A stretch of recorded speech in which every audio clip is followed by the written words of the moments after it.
নমস্কার, আমি doctor Sitanshu Chatterjee, paediatrics consultant. শীতকাল পেরিয়ে যাওয়ার সময় হয়ে এলো। শীতকাল থেকে বসন্তকালের দিকে যাওয়ার টাইমে বেশ কিছু জিনিসপত্র যেগুলো বেবিসদের বা বাচ্চাদের হয়, তার মধ্যে অন্যতম হচ্ছে সিজনাল কিছু কিছু ভাইরাসের অ্যাটাক। তার মধ্যে মোস্টলি আমরা দেখি সর্দি কাশির যে ভাইরাসগুলো, ইনফ্লুয়েঞ্জা, প্যারা ইনফ্লুয়েঞ্জা, মেটানিউমো, আরএসভি, এই সমস্ত জিনিসগুলোর প্রকোপ অনেক বেড়ে যায়, বিকজ এনভায়রনমেন্ট সাপোর্ট করে ওদেরকে। তো এই থেকে এখন আমি দেখছি প্রায় বাচ্চারই সর্দি কাশি, হাঁচি এবং একজন থেকে আরেকজনের এই জিনিসটা সংক্রামিত হয়ে যাওয়ার একটা টেন্ডেন্সি থাকে। হ্যাঁ, এবং বাবা মারা খুব চিন্তায় পড়ে যান। স্পেশালি স্কুলে গিয়েও অনেক বাচ্চা অন্য বাচ্চার থেকে ইনফেক্টেড হয়ে যায়, স্কুলের বাসে যাওয়ার সময়তে হয়ে যায়। তো প্রথম কথা হচ্ছে কি, এই টাইমটাতে একটু সাবধানতা থাকতেই হবে। সাবধানতা কীরকম, মানে টেম্পারেচার রেগুলেশন, বাড়িতে হট করে ফ্যান চালিয়ে দেওয়া, এসি চালিয়ে দেওয়া দিনের বেলায়, এগুলো যেমন বন্ধ করতে হবে। রাতের দিকেও আবার টেম্পারেচার খুব ডিপ করলে তার জন্য যথেষ্ট কভার করা খুব দরকার। দ্বিতীয় হচ্ছে হাইজিন মেনটেন করা। স্কুল থেকে বাড়ি ফেরার পর হাইজিন মেনটেন করা খুব দরকার। 3 নম্বর হচ্ছে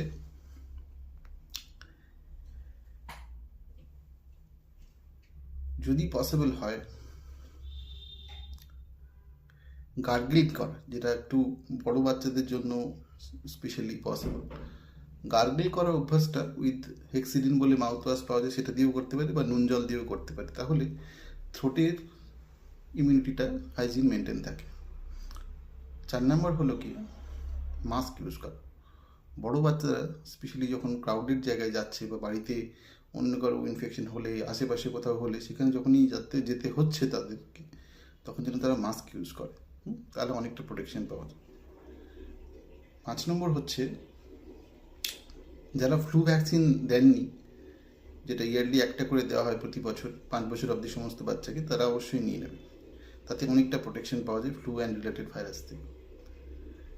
আরও কিছু কিছু মেজার্স, যেমন হলো গিয়ে ভিটামিন সাপ্লিমেন্টেশনস, যারা একটু স্পেশালি উইক বাচ্চা তাদের জন্য। কিন্তু বিশেষ করে প্রবলেমে পড়ে সেই বাচ্চাগুলো যাদের ক্ষেত্রে একটু এয়ারওয়েতে অ্যালার্জি রয়েছে বা অ্যাসমাটিক টেন্ডেন্সি রয়েছে, হ্যাঁ, রিয়েক্টিভ এয়ারওয়ে ডিজিজ যেগুলোকে বলে, অ্যালার্জিক রাইনাইটিস। হ্যাঁ, মানে হচ্ছে রিকারেন্ট, তারা বারবার করে ঠান্ডা লেগে যাওয়া, হাঁচি কাশি, ঠিক আছে, এগুলোতে ভোগে এবং বাবা মারা সেগুলোর জন্য এদিক ওদিক ছুটে বেড়ান যে কী করে ঠিক হবে, কেন হচ্ছে বারবার।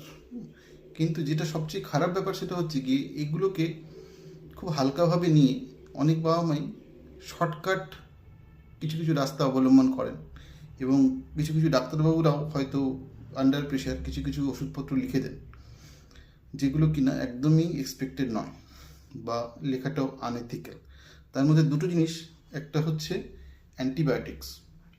অ্যান্টিবায়োটিক্স ব্যাপারে আপনাকে জানতে হবে যে অ্যান্টিবায়োটিক্স শুধুমাত্র না ব্যাকটেরিয়ার এগেনস্টেই কাজ করে, ভাইরাসের এগেনস্টে কাজ করে না। কিন্তু মোস্ট অফ দ্য ইনফেকশনসই ভাইরাস। তো এটা ডাক্তারবাবু ডিসাইড করবেন, যেখানে অ্যান্টিবায়োটিক দরকার, যেখানে ব্যাকটেরিয়াল ইনফেকশন লাগছে সেখানে অবশ্যই দেবেন।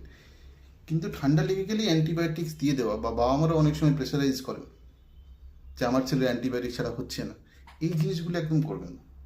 এতে আপনি ভীষণ ক্ষতি করছেন। সেটার ব্যাপারে আমি একবার পরে বলবো।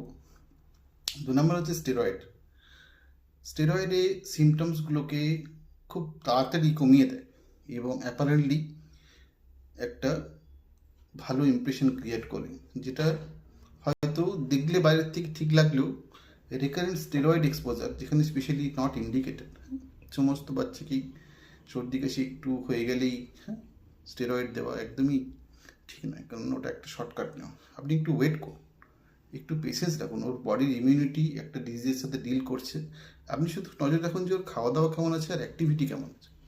যতক্ষণ অবধি বাচ্চার ফিডিং অ্যাক্টিভিটি যেগুলো ঠিক থাকছে, স্লিপ, হ্যাঁ, ততক্ষণ অবধি বেশি ওষুধ দেওয়া, অ্যান্টিবায়োটিক বা স্টেরয়েড জাতীয় ওষুধের ইউজ করা, এটা আপনার ক্ষেত্রেও খারাপ, মানে বাচ্চার ক্ষেত্রেও খারাপ, এবং ডাক্তারবাবুদের জন্য এটা একটা আনএথিক্যাল প্র্যাকটিস। তো এগুলো থেকে দূরে থাকুন।